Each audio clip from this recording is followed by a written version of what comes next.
आंथ' हायार सेकेन्डारिखौ ओरैबायदि मोजां पार्सेन्ट लानानै पास जाखाबाय दायो आङो डिग्रिखौहाय गुवाहाटीयाव लागोन ओमफ्राय आङो ओरैबायदि बाराय मालदार सेंग्राखासे पातायखागोन ओमफ्राय बेनिफ्राय आइफन लागोन शिलं थांगोन वाव बाट आं आइखौ माबोरै खिथागोन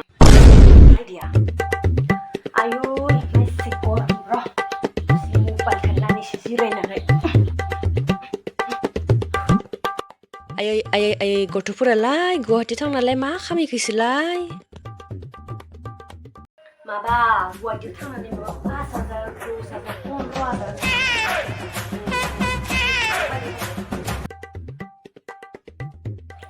आयै मा आयै मा जालायखो मा रायदो आयै आंबो मबाइल नायबाय थानाय नुवाखै नामा नों रागा जोंबाय थायो आयै आं मोनसे बाथ्रा बुंनि ना मा बाथ्रा थाब बुङोमोन माने आंहाथ' हायार सेकेन्डारि पार्सेन्टआबो जि बुरजाखा ओमफ्रायो आंथ' मोजां कलेजाव एडमिसन मोनखागोन ना आयै स' बेनिखायनो आयै आं ना एबार गोजानाव फरायनो थांगोन दै मा बाथ्रा थाब बुङो मानो मानियाव गुवाहाटीयाव दै मा होनदों नों गुवाहाटीयाव फरायगोन हा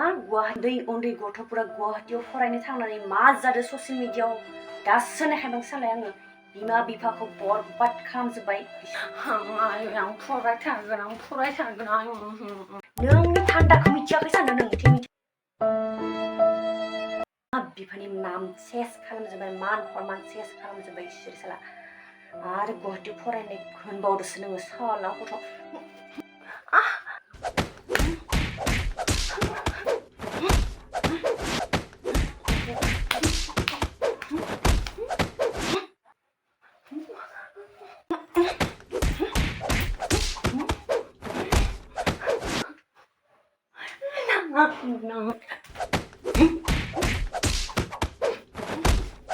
आं फरायला सिनायखो साला नेक्स्ट टाइम दा बुंखासो आं सिगाङाव दा बुंसो मिथिबाय सिनायखै आंखौ सिनायखो नों स' गाइस भिडिअ'आ जास्ट फर फान आरोना नोंथांमोना गाज्रि मोननाङा ओमफ्रायो भिडिअ'आ बेनोसै नोंथांमोना भिडिअ'खौ मोजां मोनबा like comment share and subscribe खालामनो दाबाव बाय बाय